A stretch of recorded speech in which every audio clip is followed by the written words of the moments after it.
Hello everyone, welcome to LBS IAS Academy. Today we are going to discuss history MCQs based on previous year UPSC questions. So let's start our session. Our first question is, who among the following laid the foundation of Rashtrakuta Empire? Options are Amughavasha, Dandidurga, Dhruva and Krishnavan. Here answer to this question is option D, Dandidurga.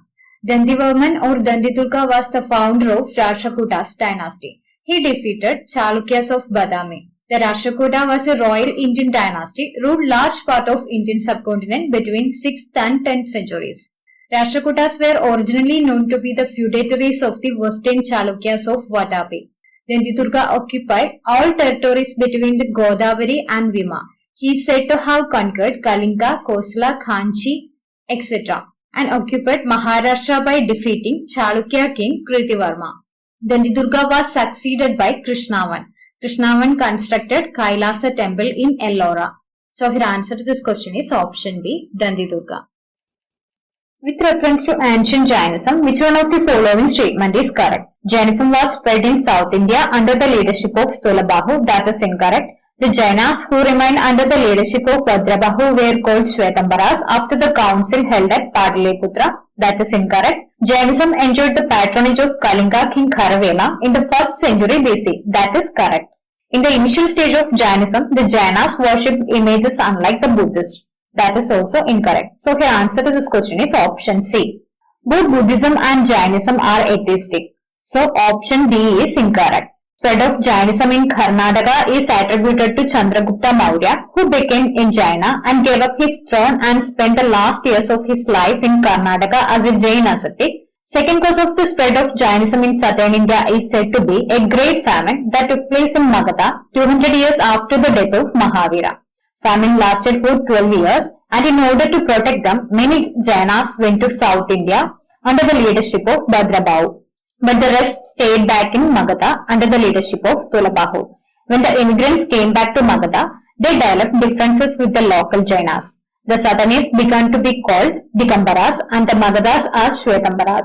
So statement A and B are incorrect. Jainism spread to Kalinga in Odisha in 4th century BC, and in the 1st century it enjoyed the patronage of Kalinga king Kharavela, who had defeated the prince of Andhra and Magadha. The statement C is correct. So her answer to this question is option C. The shaded area in the above map shows empire of options are Alauddin Khilji, Muhammad Tughlaq, Shah Jahan and Aurangzeb. Here answer to this question is option C, Shah Jahan. In the map, Golconda and Bijapur are not part of the empire. So answer is Shah Jahan. If it's part of the empire, then answer must be Aurangzeb. After Jahangir's death in 1627, Shah Jahan reached Agra with the support of the nobles and the army and ascended the throne. As a king, Shah Jahan expanded the military and promoted the production of arms. He annexed several territories.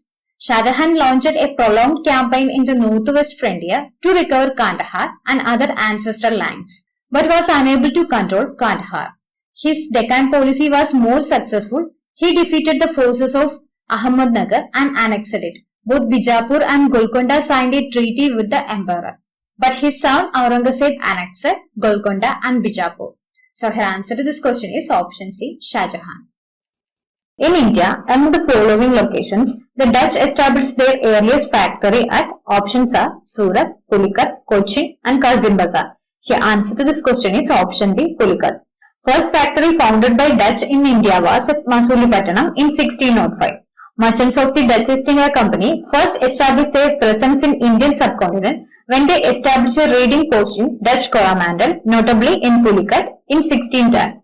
They were mainly trading in textiles and spices. They also established presence in Surat and Bengal in 1616 and in 1627 respectively. Despite their presence in India, the Dutch were more invested in strengthening their presence further east in Indonesia and the Malay Peninsula.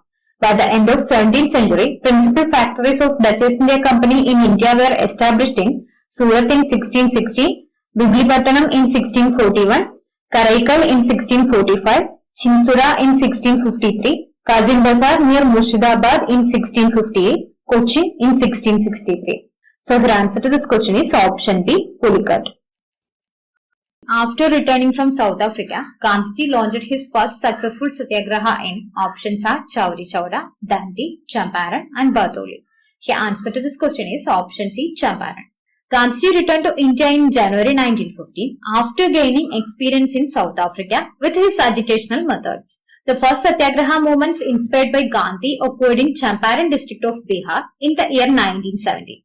Champaran, a district of Bihar, where tens of thousands of landless serfs and poor farmers were forced to grow indigo and other cash crops on 3/20 part of the total land.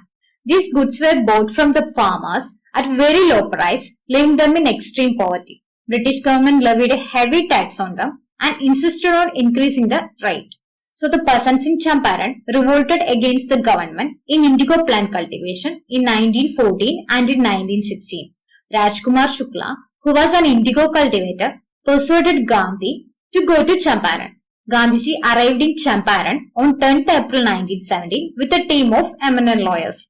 Gandhi's win in Champaran made him a hero among the masses and existing leadership, who were already his admirers for his work in South Africa. So this set a stage for him to break patterns of movement until its success.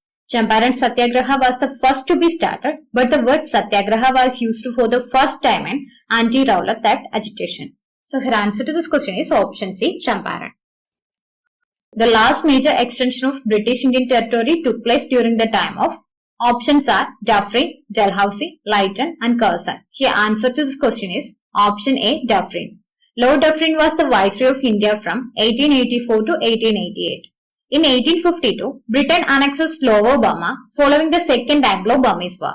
In 1885, Dufferin ordered the invasion and final annexation of Upper Burma. Then, Burma becomes a province of British India. Then later in 1935, Burma was separated from India. So, her answer to this question is option A, Dufferin. The International Army, INA, came into existence in 1943 in options are Japan, Burma, Singapore and Malaya. Here answer to this question is option C, Singapore. INA was an armed force formed by internationalists in 1942 through the patronage of Imperial Japanese Army to secure independence of India. Following the outbreak of World War II, Japan invaded Southeast Asia. Japan conducted a campaign which culminated in the fall of Malayan Peninsula and Singapore in 1942. In the Singapore campaign alone, 45,000 Indian prisoners of war were captured. It was from these prisoners of war that the Japanese decided to create an auxiliary army which would fight against the British. The first INA was formed under Mohan Singh, a former officer of the British Indian Army captured during the Malay campaign.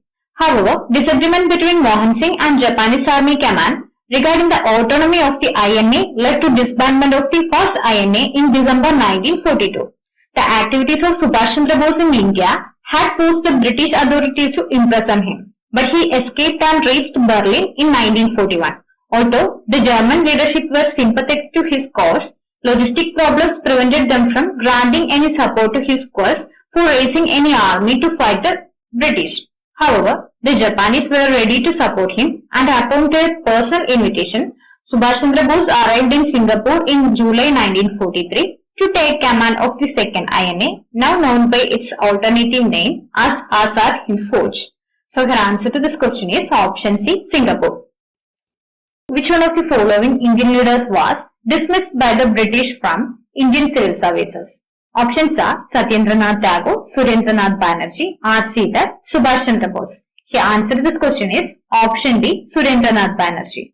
Surendranath Banerjee was born in 1848 in Calcutta. After completing his graduation from University of Calcutta, he aimed for civil services. He travelled to England in 1868 to attempt the Indian Civil Services examination. Banerjee finally cleared that competitive examination in 1871, got his first posting in Sylhet as an assistant magistrate. Nevertheless, British government dismissed him in 1874 upon some charges of jurisdictional impropriety during a controversial protest. His disappointment towards the British due to this bitter experience brought him back to India. So her answer to this question is option D, Surendranath Banerjee.